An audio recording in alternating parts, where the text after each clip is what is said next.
Good evening, everyone. My name is James Pilot, and I serve as the chairman for Young Americans for Freedom here at UVA. On behalf of our chapter, I want to welcome you and thank you for being here tonight. We are gathered here to honor the life of Charlie Kirk and the legacy he left behind. Charlie devoted himself to advocating the cause of free expression, encouraging open dialogue, and fostering a culture where people could disagree respectfully, yet still engage meaningfully. He stood for the principles of truth, courage, faith, and the belief that every voice deserves to be heard. Tonight, as we hear from students, faculty, and leaders, we do so in that same spirit, to reflect, to listen, and to affirm the importance of free speech on grounds and in our country.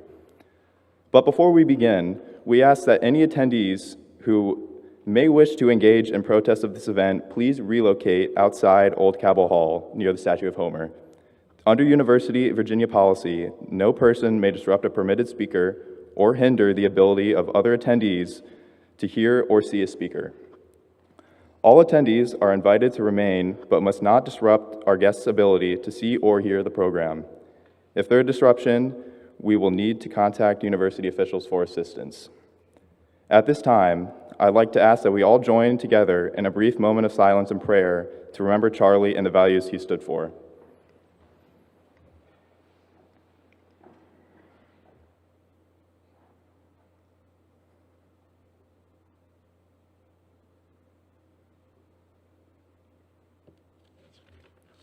Thank you. Now, I ask everyone to please rise, place your right hand over your heart, face the flag, and join me in reciting the Pledge of Allegiance.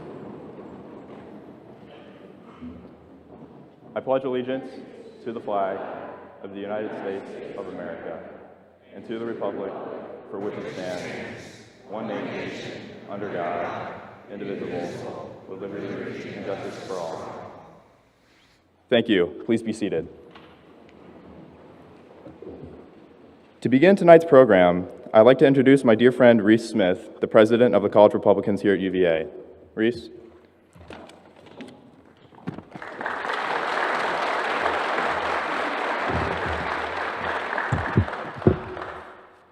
Good evening, everyone. My name is Reese Smith, and I'm the president of the College Republicans here at the University of Virginia. Thank you, James, for the introduction.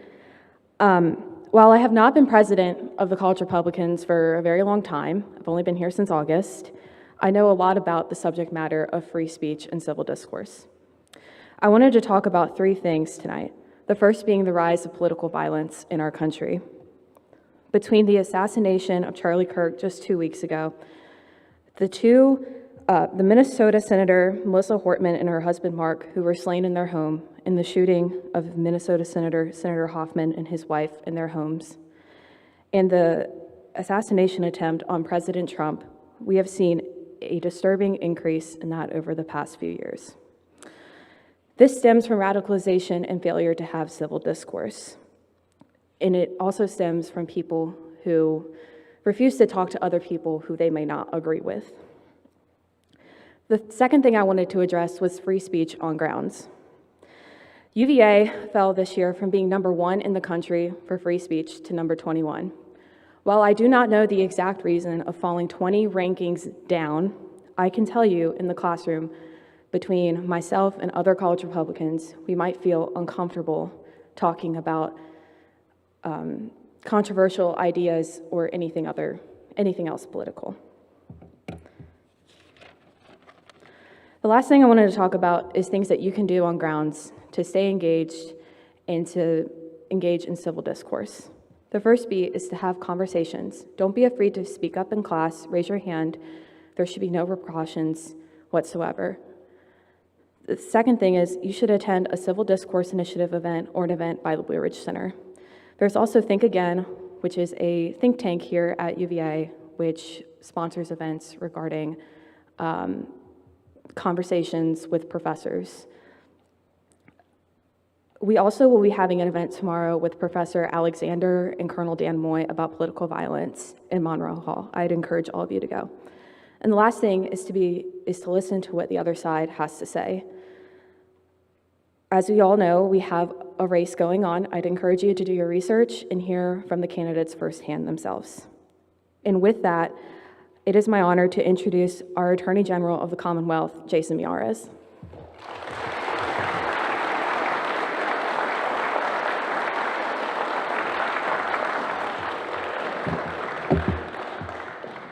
It's truly an honor to be here at Mr. Jefferson's University.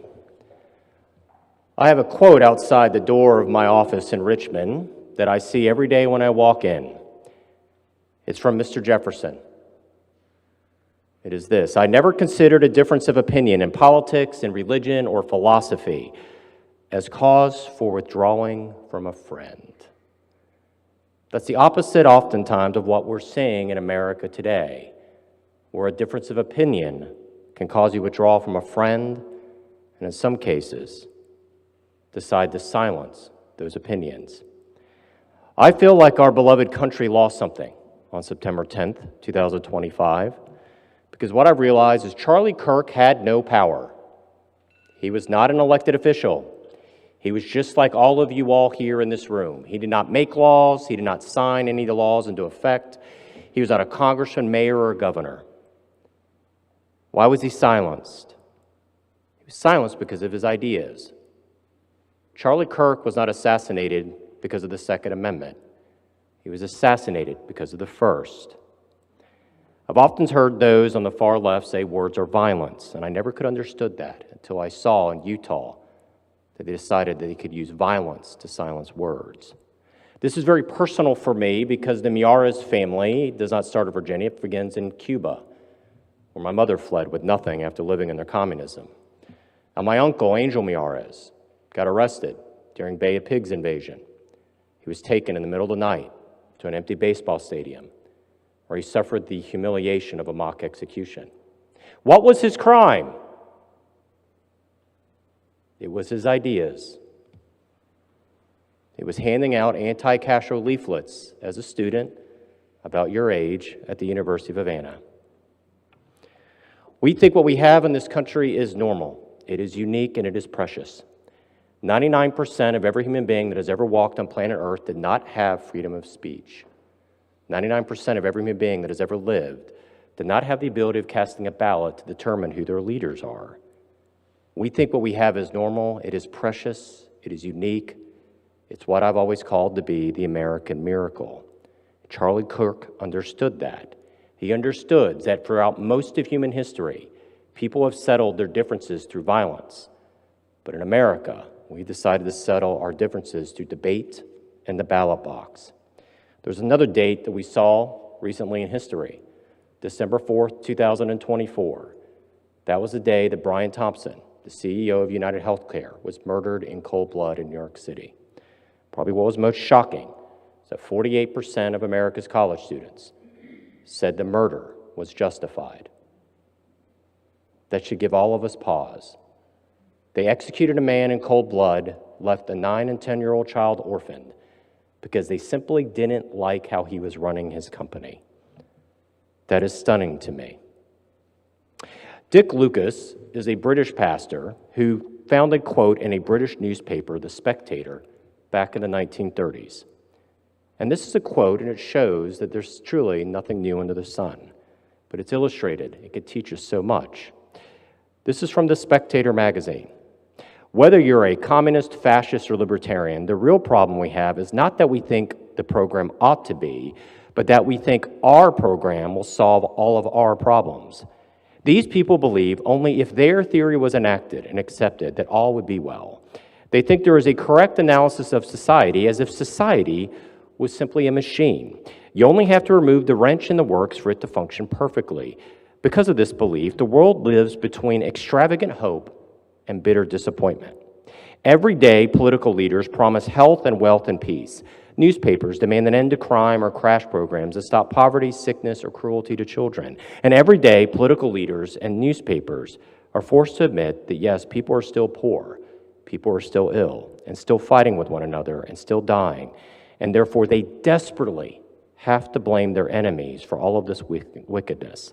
The source of all of this is pride. It is too easy in today's world to assume that the world is a mess because of your quote-unquote political enemies. The problem in the world is oftentimes a failure to communicate, and a failure to share ideas and to debate those ideas. Do not put all of your hope in politics, because leaders will always fail you, whether they're on the left or the right. Charlie Kirk ironically understood this. Yes, he talked about the American miracle and constitutional liberty. But I thought what was so amazing about Charlie Kirk, and I did not follow him very closely, but his videos were sent to me and they showed up on my feed. It was clear that Charlie Kirk wanted to reach a generation of young people, particularly young men, who are so lost and struggling. He spoke about so much more than just politics. And I understand why he went on our college campuses. Because on paper, this should be the happiest generation America's ever seen. If you judge success by how the world judges success. Because on paper, you are the most highly educated generation America has ever witnessed. On paper, you are the most financially secure generation America has ever seen. And yet, you are the most depressed generation America's ever seen, with the highest levels of depression, anxiety, suicide, and addiction America has ever witnessed, higher than the generation that grew up as their childhood in the Great Depression and stormed the beaches of Normandy. How is that? I do think we've had a decoupling of purpose. Charlie understood that. 50% of Americans today do not even know the name of their neighbor. That would have been unheard of a generation ago. Ernest Becker is a cultural anthropologist and an atheist, and he won the Pulitzer Prize for a book called The Denial of Death. And he wrote this. He said, "This is the first society that has ever had a widespread understanding that they do not actually believe in a future, that our death, we are actually insignificant. There's never been a society in all of human history that has had such an understanding of the insignificance of human life." Ladies and gentlemen, Charlie Kirk vehemently rejected that worldview, as do I. One of the articles of my faith is a Latin term, and I'm not smart enough to speak Latin, but I know what it means. It's imago Dei. It simply means image of God. It means no matter who you are, what your station in life is, where you find yourself, you have amazing value because you're made in the image of your Creator. Because I believe the history of the universe could be summed up in a very simple message from God to His creation. I love you, and I lost you, and I have come to win you back. David Brooks of the New York Times often talks about resume virtues versus eulogy virtues. I think if you watched the eulogy yesterday in Arizona, it's clear that so much about Charlie Kirk that stood out to me was not just his faith, but the amazing stories of how his wife shared how he loved her. It was truly amazing. So as we end this discussion for you all today, it's a true honor to be here. One of the guideposts of my life is that civility is not weakness. Engage in debate. Turn away from any violent conversations that you see advocating using violence to silence those we disagree with. As Desmond Tutu noted, we can never become a monster in order to defeat a monster. We must always reject any and all violence to settle political debates in America. It is the anti-American thing to do. I'm reminded of what a Marine once told me. He said, if you go to Arlington National Cemetery and you walk among those crosses or those stars of David's, there is not an R or a D next to anyone's name. And to never forget that someone that thinks very differently than you politically has given their last full measure of devotion to this remarkable country we call home. In other words, the person that thinks differently than you politically is not your enemy. So let's stop acting like it. I'll end with this. For Charlie Kirk, a life taken too soon. One of the most remarkable words of Sebastian Bach, his last words, one of the great composers who ever lived, on his deathbed, told his family, "Do not cry for me, for now I go to the place where music was born." May the Lord bless and protect you. May the Lord smile and be gracious towards you. May the Lord give you His peace and His favor. God bless you and the University of Virginia. Thank you.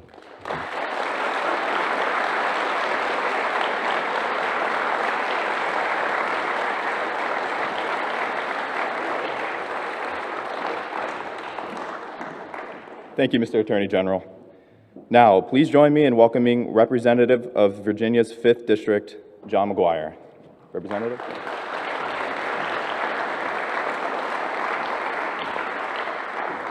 Well, it's an honor to be here at UVA, and it's an honor to represent Virginia's 5th Congressional District in Congress. For those of you who don't know, this district happens to be the gateway to the Bill of Rights.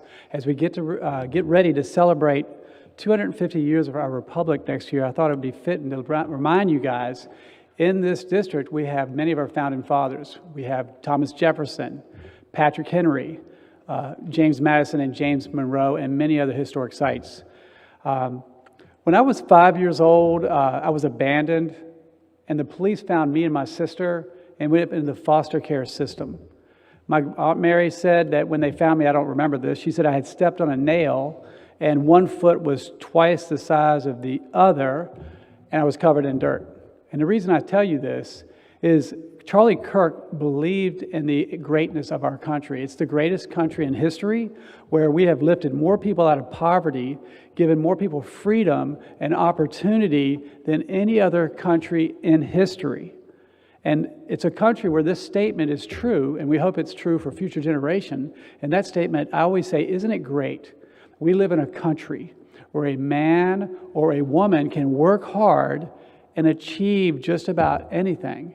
I mean, for me to be a representative of Congress, almost 800,000 people, having been left on the side of the road because my parents had alcohol, drug abuse issues. So I'm 57 years old, never tasted alcohol, done drugs or cigarettes, but I tell people, don't worry, I got plenty of other issues.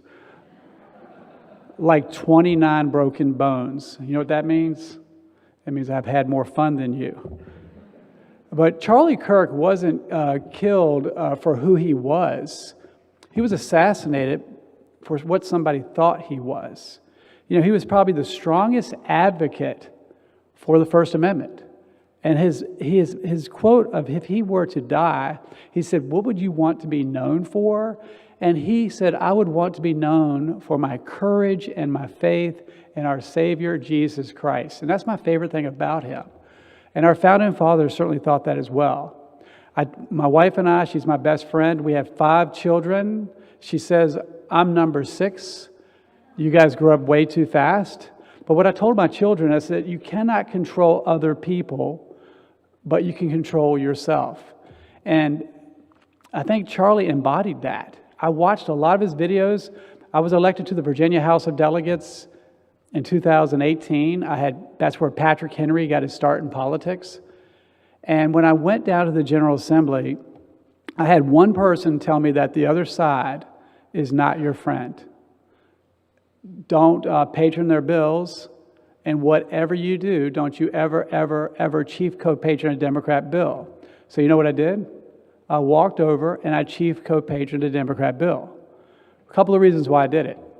The number one reason, it was a good idea. And number two, I'm not a robot. I'm here to represent everyone in my district, regardless of race, religion, party, or creed. And what I often say, as a military veteran, as a Navy SEAL, I serve with some of the most amazing people who've given their life for our country. And what we owe to the men and women of every background who died so that we can be here right now today is to live a life worthy of their sacrifice. And if you were watching any of the dialogue that we have, I often say, if somebody saved your life on the battlefield, you wouldn't care if they were male or female, you wouldn't care if they were pink or blue, Democrat, Republican, or independent. We're all in this together. And, you know, I had the highest award for conservatism in the state of Virginia in the state Senate before I went to Congress this year. But every year, we were able to pass bills, John McGuire sponsored bills, with every Democrat, every Republican. Last year, I had 2 bills that every Republican said there is no way on earth you're going to pass these 2 bills. And we passed both bills with every Democrat and every Republican. So I'm going to let you in on a secret.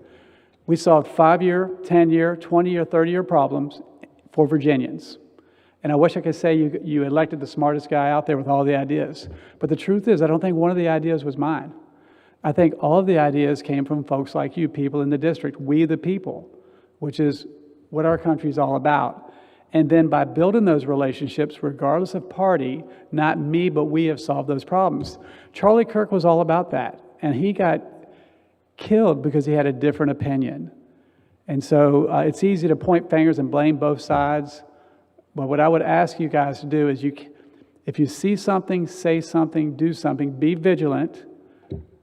But we cannot control other people, but we can control ourselves. Now, yesterday, my wife and I, we just flew in last night, so probably got a little bit of time zone going on. But we were in Arizona for Charlie Kirk's celebration of life in Phoenix, Arizona. And I don't think I've ever been to an event with so many people. I got my wife up at 3 a.m. to go, and she said it's way too early, but I don't know if it was early enough. And it ended up the Secret Service had to pick us up. We got as close as we could with an Uber.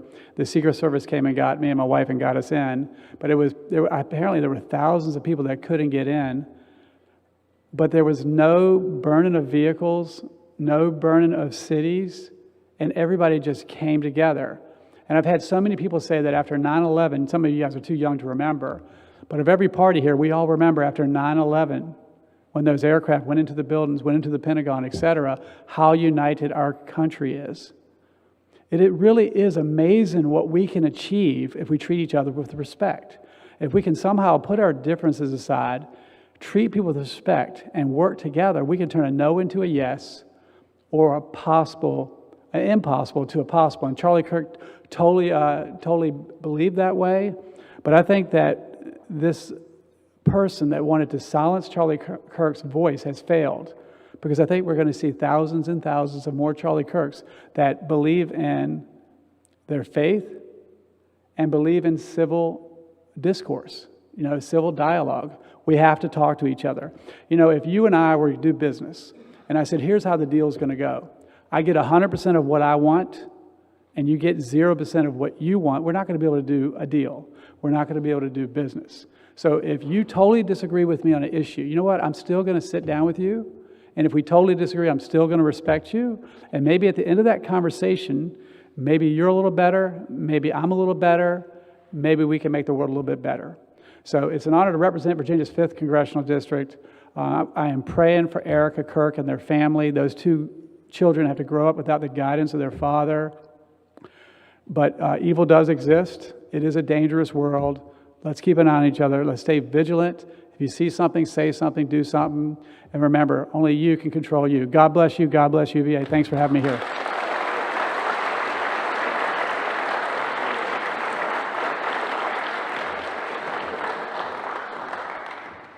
Thank you, Representative McGuire. Now, at this time, we will hear from our student leaders. We will begin with Edgar, a member of the Student Veterans of America. Edgar.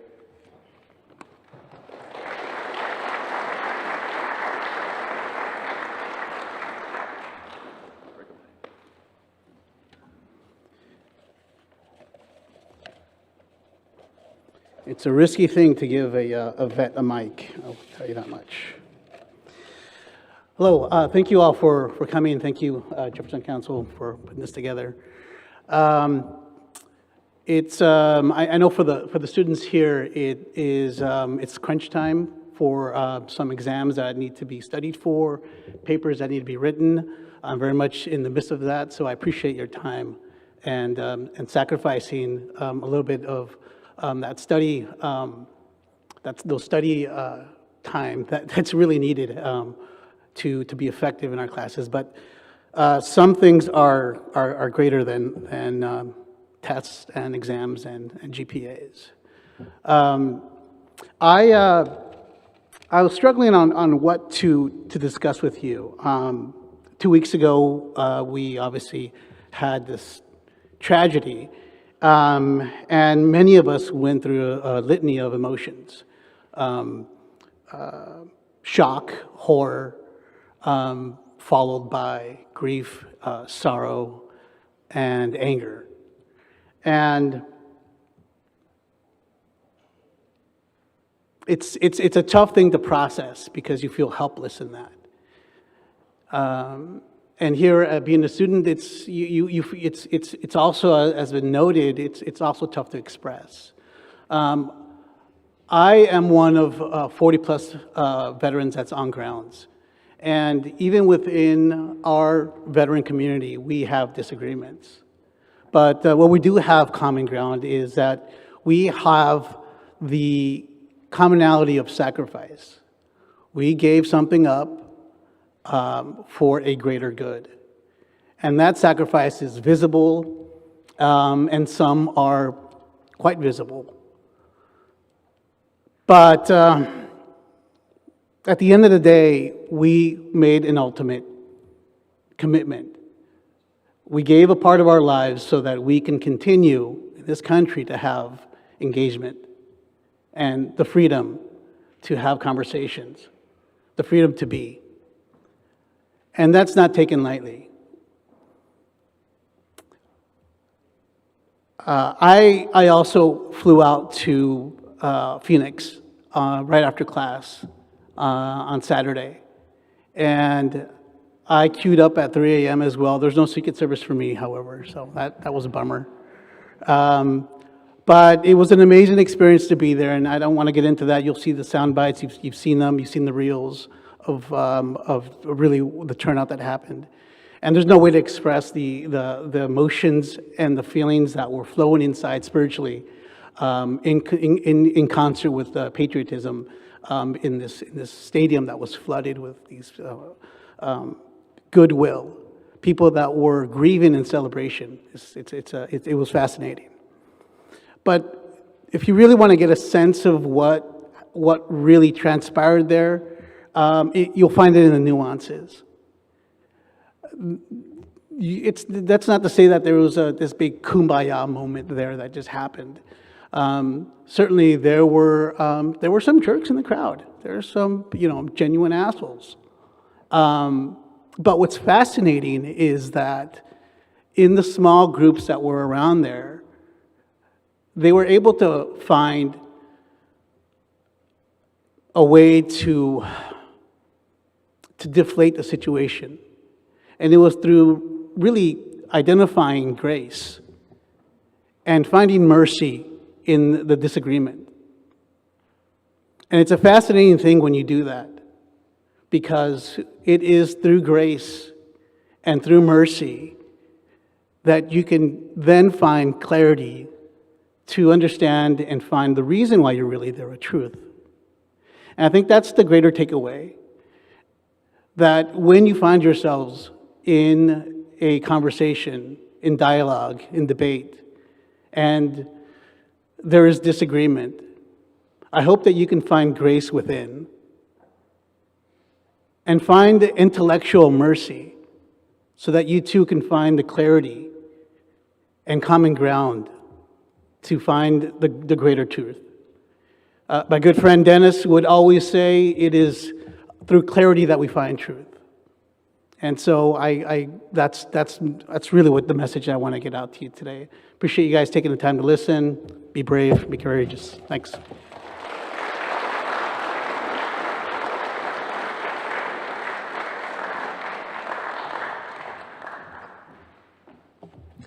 Good evening, everyone. My name is Henry Brown, and I am here on behalf of the Civil Discourse Initiative.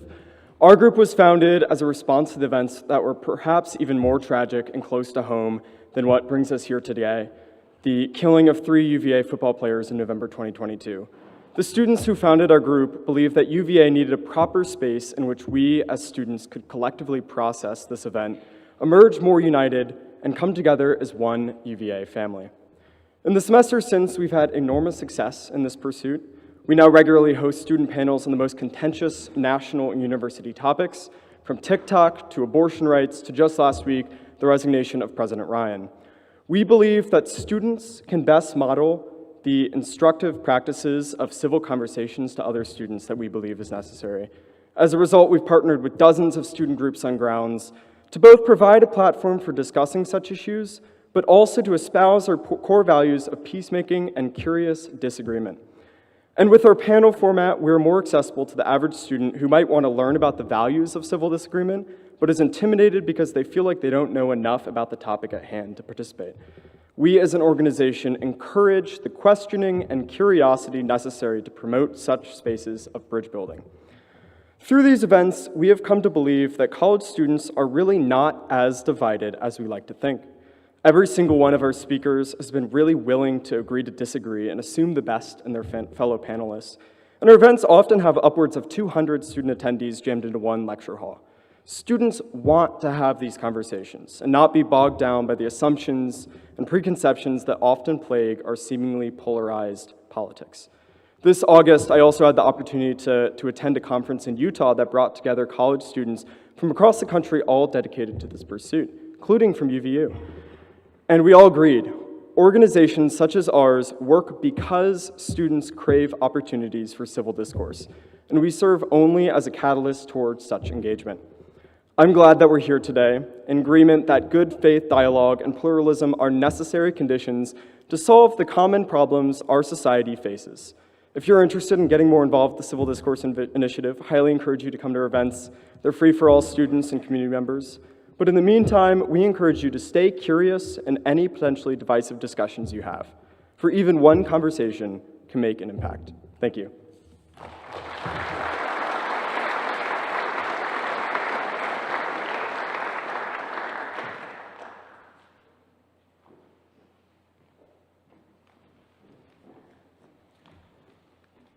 Good evening, everyone. I'm Cameron Beard, and I'm the president of Turning Point USA at UVA. Our club is very new. We are about 4 weeks old. We started our chapter at the beginning of September, and our very first meeting was actually going to be September 10th. And as you know, because you are all here today, that was the day Charlie Kirk was assassinated for exercising his right to free speech and being a conservative on a college campus. And since then, that day has adequately been dubbed a turning point in modern American politics. Political assassination of this kind is unacceptable no matter what side of the aisle you stand on, and it signals something quite disparaging for a country that claims to love free speech, its constitution, and democracy. But rather than focus on the horrific nature and implication of Charlie Kirk's death, I'd like to focus tonight on the tremendous legacy of his life. Since his assassination, I've seen a revival amongst conservative students at UVA and across the nation.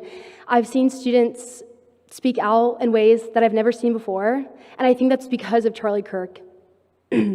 Charlie Kirk was above all a man who loved the Lord, and his favorite verse was even comes from the book of Isaiah, and it was, "Here I am, Lord, sent me." And I truly believe that the Lord sent Charlie Kirk into college campuses to shine his light, but also to encourage discourse that is rare today on college campuses. Besides being a loving father and an amazing husband, he was incredibly intelligent and articulate.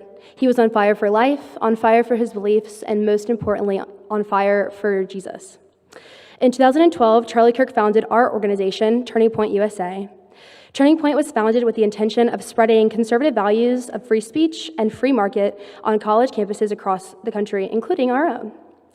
In times like these, where conservative values and political discourse are limited on college campuses, his mission is more important than ever. I'd like to end my words with a little bit of advice, and while I don't think I am adequate enough to give advice to all of you right now, I'd like to quote Charlie Kirk. "If you believe in something, you need to have the courage to fight for those ideas, not run away from them or try to silence them."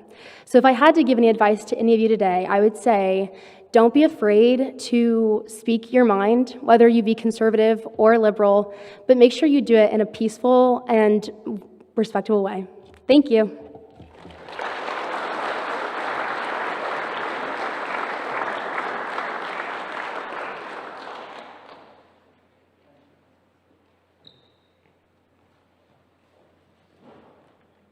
Hi, Flight Laris here, Turning Point affiliate.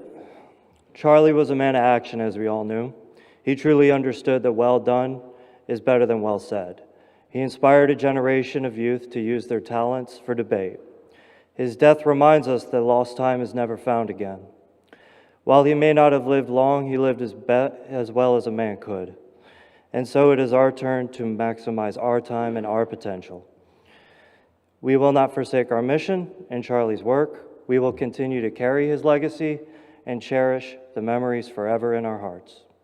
Mr. Kirk had the gift of balancing assertion while maintaining kindness. He was a master of this craft. He taught us when you are good to others, you're best to yourself. Yet pardoning the bad is injuring the good. In conclusion, we will not hide or apologize. We will instead double down on our faith, beliefs, values, and traditions. Thank you.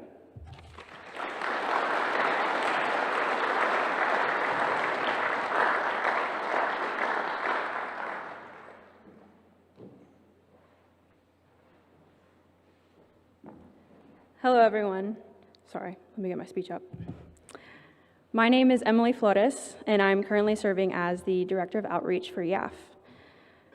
When I first started watching Charlie Kirk videos, I was immediately shocked about how confident he was sharing his beliefs. His debates and conversations with people mesmerized me. I found myself listening to his videos on my way to work, to school, at the gym. Instead of doom scrolling through Instagram, I chose to watch his videos and listen to what kind of conversations he was having, how he approached certain people, and how he debated. At first, I can't say that I completely agreed with everything he said. As a Hispanic and as a woman, I was confused. I was confused by the lies society had placed in my mind, the victim mentality that was crowned over me simply because of my ethnicity, my gender, and what everyone else was saying on social media. The more I listened to him, though, the more I started to agree with him, not just because of how eloquently spoken he was or how quick he was with evidence behind his reasoning, but because of how he treated people. You see, while society tells us to identify ourselves and other people with skin color, ethnic background, gender, or sexuality, Charlie Kirk looked past these things with the people he was debating and instead saw them as children of God. He treated them with kindness and uplifted them. I see a lot of hate surrounding him after his death, people taking things he said out of context and spreading lies about what he believed in. If this is you, I encourage you to do your research. Don't believe the 5-second Instagram reels or TikToks that come from a 1-hour debate. Don't create your opinions off of what one influencer says that isn't even true. While it's good to hear other people's thoughts, form your own. Go out of your way to get the whole picture and to get the truth. Now, while I can go on and talk about the many things that I agreed with Charlie Kirk on, politically wise, I know that this isn't a political discussion anymore. There's a podcast where Charlie Kirk was being interviewed, and he was asked the question, how do you want to be remembered? His answer was simply, I want to be remembered for the courage of my faith. You see, this world that we live in is dark, and it is evil. People celebrating the death of others, wanting death for others, and justifying the death of others. This just goes to show that this isn't a battle between left or right. This isn't a battle between Democrat versus Republican or conservative. And this isn't a battle between black or brown versus white, but simply a battle between good and evil. Ephesians 6:12 says, for we wrestle not against flesh and blood, but against principalities, against powers, against rulers of the darkness of this world, against spiritual wickedness in high places. Isaiah 57:1, good people pass away. The godly often die before their time, but no one seems to care or wonder why. No one seems to understand that God is protecting them from the evil to come.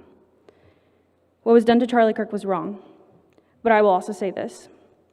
Jesus is still king, and he wins in the end. What the enemy intended for evil, God will turn for good. And it is evident that with the things that have been happening in this country already, people going to church more, people starting to shift their perspectives. But God is still not done, and I truly believe that a revival will happen, even here at the University of Virginia. But it is up to us to make that revival happen. Romans 14:8, if we live for the Lord, and if we die for the Lord. Either way, we belong to the Lord.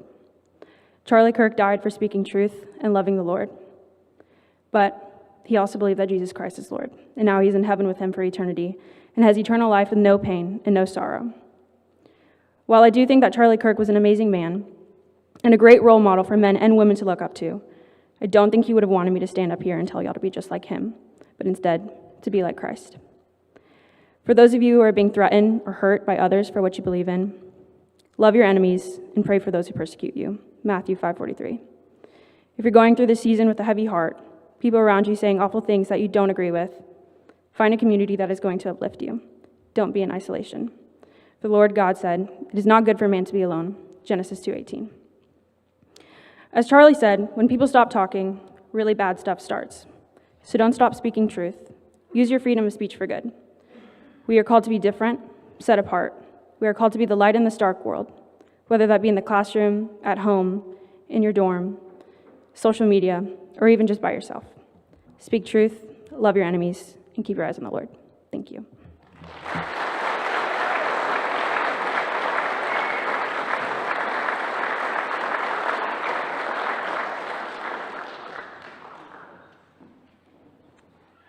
Hello, my name is Avery Lambert, and I'm the secretary for YAF and a fourth year in the College of Arts and Science. We're all here today because 2 weeks ago, we lost an important voice.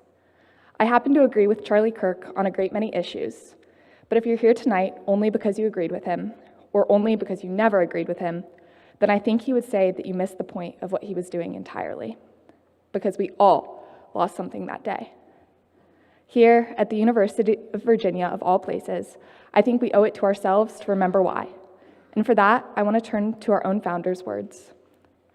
This institution will be based on the illimitable freedom of the human mind, to explore and to expose every subject susceptible of its contemplation, not afraid to follow truth wherever it may lead, nor to tolerate any error so long as reason is left free to combat it. Jefferson's vision for UVA wasn't about comfort or conformity. It was about courage, the courage to follow truth wherever it leads.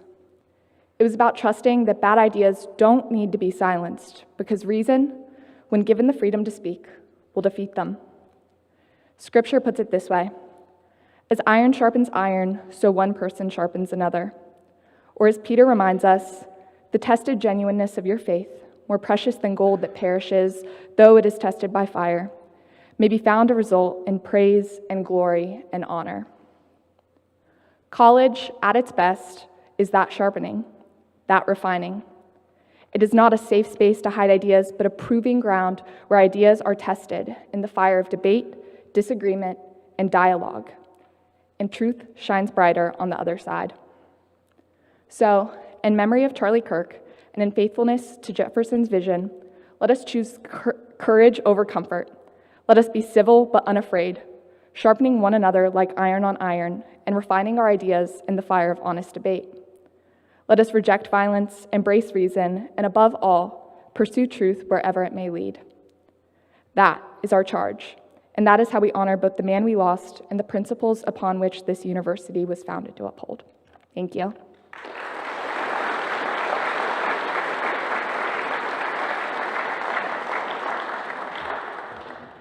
Thank you to all of our student speakers. I would now like to welcome the founder and director of the University of Virginia Center for Politics and one of the longest tenured professors here at UVA, Professor Larry Sabato.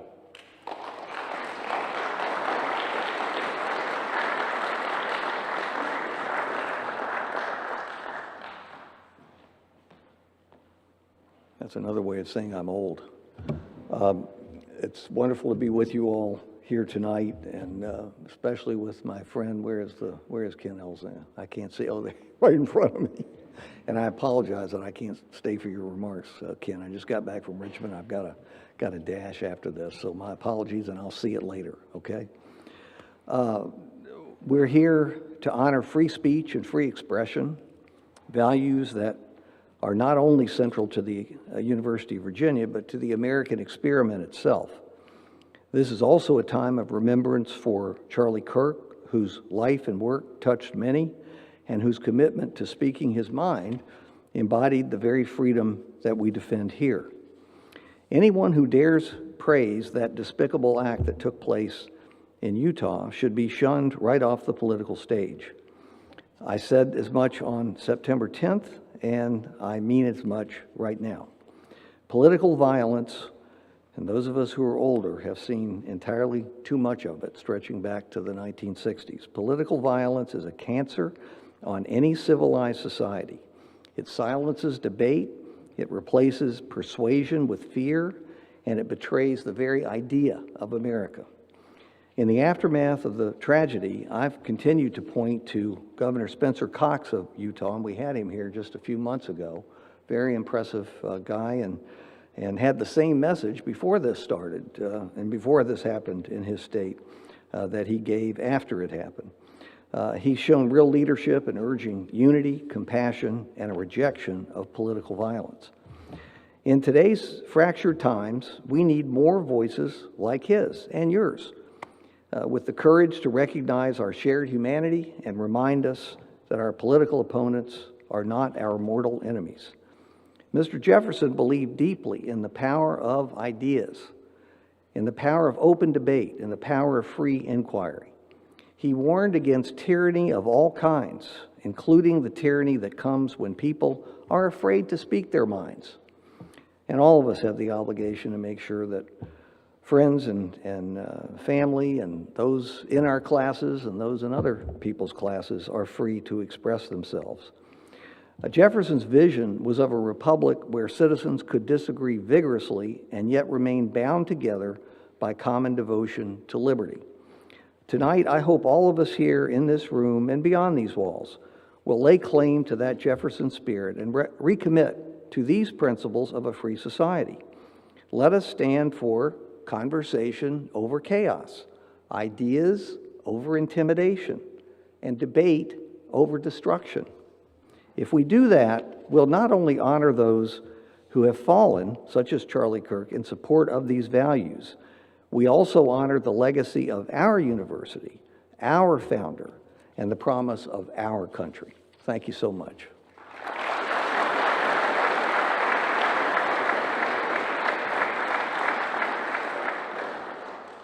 Thank you, Professor Sabato. For our last scheduled speaker, I would now like to welcome to the stage Ken Elzinga, the Robert C. Taylor Professor of Economics at the University of Virginia and one of the most celebrated and tenured teachers here at UVA.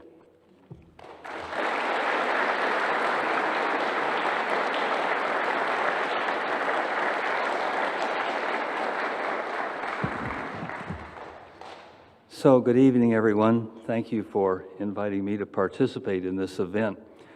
I'm not here to memorialize or honor Charlie Kirk. Until his death, I actually did not know a lot about him. But his death was a gut punch to me for two reasons. Neither one related to Mr. Kirk's views on politics or on religion. The first gut punch was that his death happened on a campus. For me, that's different than Mr. Kirk being shot getting out of his car or coming out the front door of his home. The shooting would still be murder, but a college campus is supposed to be a place that I think of as a marketplace of ideas, and it's a place of debate, and it's a place of free speech. And Mr. Kirk was unusual in that he welcomed speech from those who disagreed with him. And I can tell you that not many people do that. And in that sense, Mr. Kirk was like the founder of this university. Avery before read this quote, and I'm going to repeat it. Thomas Jefferson wrote, for here, we're not afraid to follow truth wherever it may lead, nor to tolerate any error, so long as reason is left free to combat it. Wow. Mr. Jefferson wanted us to use reason to combat those with whom we disagreed, not bullets. When I joined the UVA faculty many years ago, and I first read those words, I thought, yes, that's really important. I want that to be important to me as a professor, and I want that to continue to be important at UVA.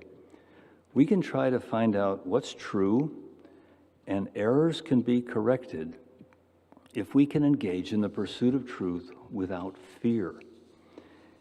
And the second gut punch was a concern that Mr. Kirk's death is going to encourage further violence by those who disagree or those who agree with Mr. Kirk. Larry Sabato just used a good word to describe that. That's a cancer. It's a cancer upon a university, and it's a cancer upon a country. That is, those who dislike the ideas of others, whoever they are, will think, oh, I can stop those ideas not by communicating with the different ideas, not by reason, but by ending the life of those with whom I disagree. Now, I'm going to tell you what will probably seem like a bizarre personal story from my own life. but one from which Mr. Kirk's death was a reminder. When I joined the UVA faculty many years ago, my dissertation advisor learned that I was being asked to teach Econ 201, which was then and is now the largest class in the university. And my dissertation advisor, the person I had gone to graduate school to study under, advised me not to teach this class. Why? He believed that teaching large classes was dangerous. He feared that I would be shot one day. Now, for many of you, that may seem absurd, and obviously I didn't follow my mentor's advice. But this advice came from a highly decorated World War II hero, but it was given at the time of the Vietnam War. And college campuses were then places where people died because disagreements were not confined to debate, but they spun into violence. And I remember those days. And I don't want the United States to return to them. So I welcome an event like this. So students at UVA, whatever your views, will want to preserve the university to be what its founders described as a place where we're not afraid to follow truth wherever it may lead, nor to tolerate error, as long as reason, that is, classmates disagreeing in a dorm room, students disagreeing with a professor disagreeing with students, a student club meeting on grounds to discuss an idea without fear of being shut down.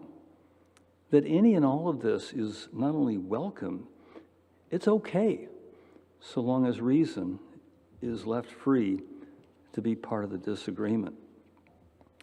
And as Edgar said earlier, wouldn't it be great if that disagreement that you talked about was tempered with grace and mercy, blended with grace and mercy? Thank you for inviting me to say these words.